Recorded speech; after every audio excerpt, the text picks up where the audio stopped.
തെരഞ്ഞെടുപ്പ് അടുത്തതോടെ പാലക്കാട് നഗരസഭയിൽ കോൺഗ്രസ് ബി.ജെ.പി. പോര് രൂക്ഷമായി. പണി പൂർത്തിയാകാത്ത വാതക ശ്മശാനം ഉദ്ഘാടനം ചെയ്യാനുള്ള നീക്കമാണ് പുതിയ പോരിന് കാരണമായത്. ഇതിനിടെ CPM വനിതാ കൗൺസിലറെ ബി.ജെ.പി. അംഗം അസഭ്യം പറഞ്ഞുവെന്ന ആരോപണം മറ്റൊരു വിവാദത്തിനും വഴിവെച്ചിട്ടുണ്ട്. പണി പൂർത്തിയാകാതെ വാതക ശ്മശാനം ഉദ്ഘാടനം ചെയ്യുന്നുവെന്നാരോപിച്ച് ബി.ജെ.പി. നടത്തിയ പ്രതിഷേധത്തെ തുടർന്ന് ഭരണപക്ഷമായ കോൺഗ്രസ് പരിപാടി മാറ്റിവെച്ചെങ്കിലും കൗൺസിൽ അറിയാതെ ഉദ്ഘാടനങ്ങൾ നടത്തുന്നുവെന്നാരോപിച്ച് നഗരസഭാ കൗൺസിൽ യോഗം ബി.ജെ.പി. അംഗങ്ങൾ ഉപരോധിച്ചതോടെയാണ് പുതിയ പോരിന് തുടക്കമായത്. നഗരസഭാ ചെയർമാനെയും മറ്റു അംഗങ്ങളെയും ചെയർമാന്റെ ഓഫീസിന് മുന്നിൽ ഉപരോധിച്ച ബി.ജെ.പി. അംഗങ്ങളെ പിടിച്ചുമാറ്റാൻ പോലീസിന് ഇടപെടേണ്ടി വന്നു. ഒടുവിൽ ബി.ജെ.പിക്ക് മറുപടി പറയാൻ ചെയർമാനും ഷാഫി പറമ്പിൽ MLA-യും വാർത്താ സമ്മേളനം നടത്തി. ഞാൻ പറഞ്ഞു വന്നൊരു കാര്യം, ബി.ജെ.പി.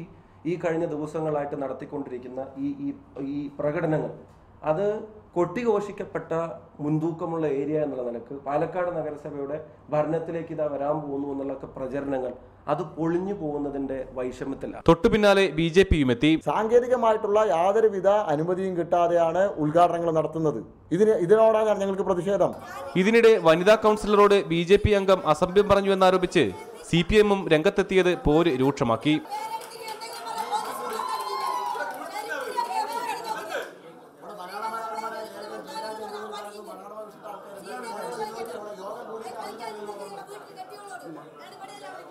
ഭരണ പ്രതിപക്ഷ അംഗങ്ങൾ തമ്മിലുള്ള തർക്കം ഇപ്പോൾ രൂക്ഷമാണെങ്കിലും കഴിഞ്ഞ 4.5 കൊല്ലം ഇവരൊന്നും മിണ്ടാതെയിരുന്നത് എന്താണെന്നാണ് നാട്ടുകാരുടെ ചോദ്യം. റിപ്പോർട്ടർ, പാലക്കാട്.